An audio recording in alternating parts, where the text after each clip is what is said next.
Well,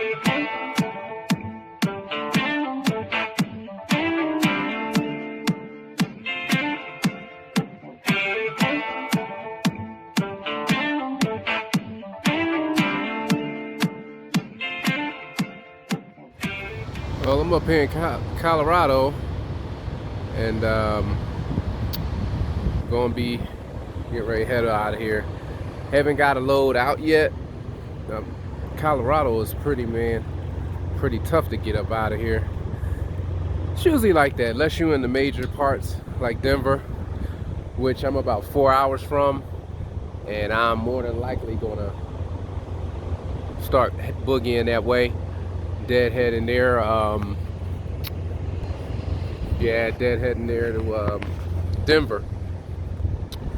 And I kind of suspect I was going to have to do this when I came out here for this particular load. I'm sorry guys, I know I'm moving all over the place, but I kind of figured I was going to have to deadhead back east a little bit, going to Denver, or towards Denver, which I really didn't have an issue with, because I was going east no matter what. Rather I found the load or not, my direction was going back east towards home. And that's kind of how, you got to play it. Some people, they like to have the load up under them to be, killing deadhead. But if you know you can get a load, I mean, you got to pay for the fuel regardless. And again, I'm speaking to the owner-operator authority side, owner-operators even that's leased on and authority side, because in both of those scenarios, you got to pay for your fuel. So, my analogy is always, if you're going in a direction that you want to go, the deadhead really doesn't matter. Long as you provide it, you're going to pick up a load in the direction you're going in one of those major cities. I've done this numerous times, even when I was with Landstar. I remember I was in Colorado, and I think I did a video on it way back when, but I had to actually deadhead the part of Colorado I was in. I want to say I had to deadhead all the way into Kansas to get out of there and get back on the East Coast side.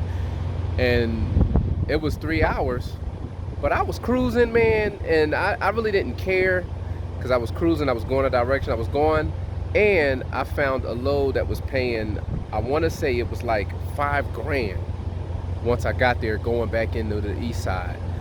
And that's usually how I do it. It was like 45 or $5,000 or something like that. Then I ended up going into Salina, Kansas City, not Kansas City, but Salina, Kansas, which I always can get good loads out of there from the battery plant. And I just apply that same analogy, when it comes to deadheading. I'm gonna tell you, deadheading is not always a bad thing. I embrace deadheading.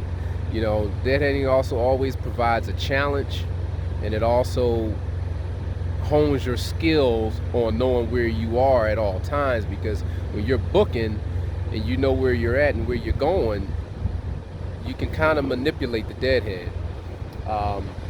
So I embrace deadhead. Like I said, I'm getting ready to deadhead this 300 miles or whatever it is. I'm guessing it's somewhere in that ballpark, and I'm going to cruise.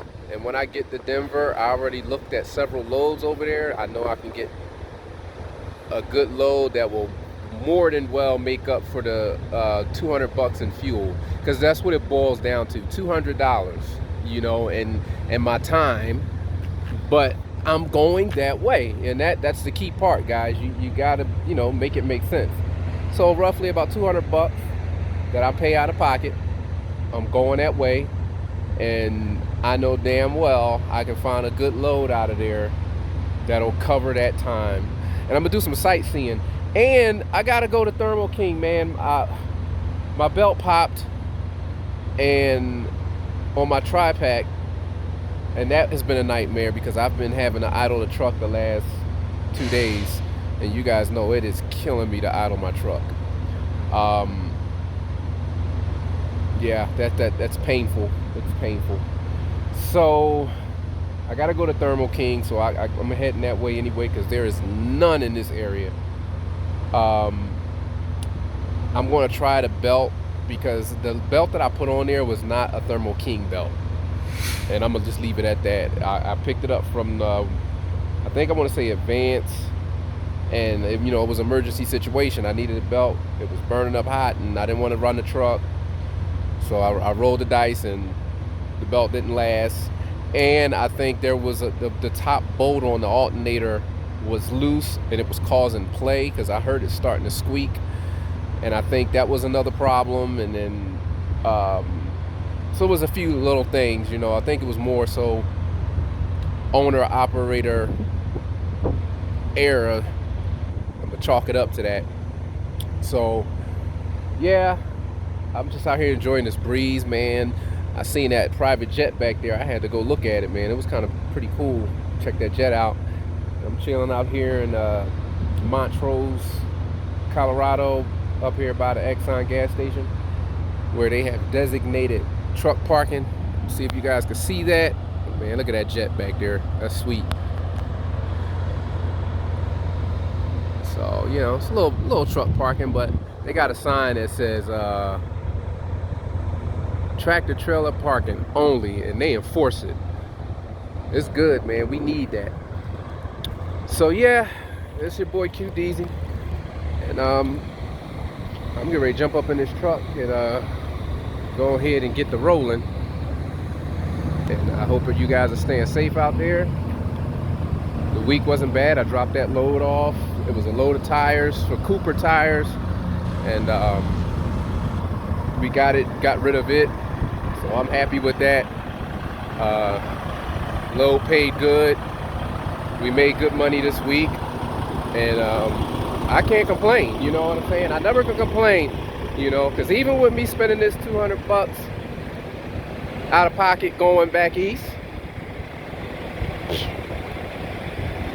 I still made pretty damn good money. So I'm not missing that $200. Believe me, you. So that's what it's about. You got to make it make sense, guys. I'm about to get up in the horse, and I'll talk with you.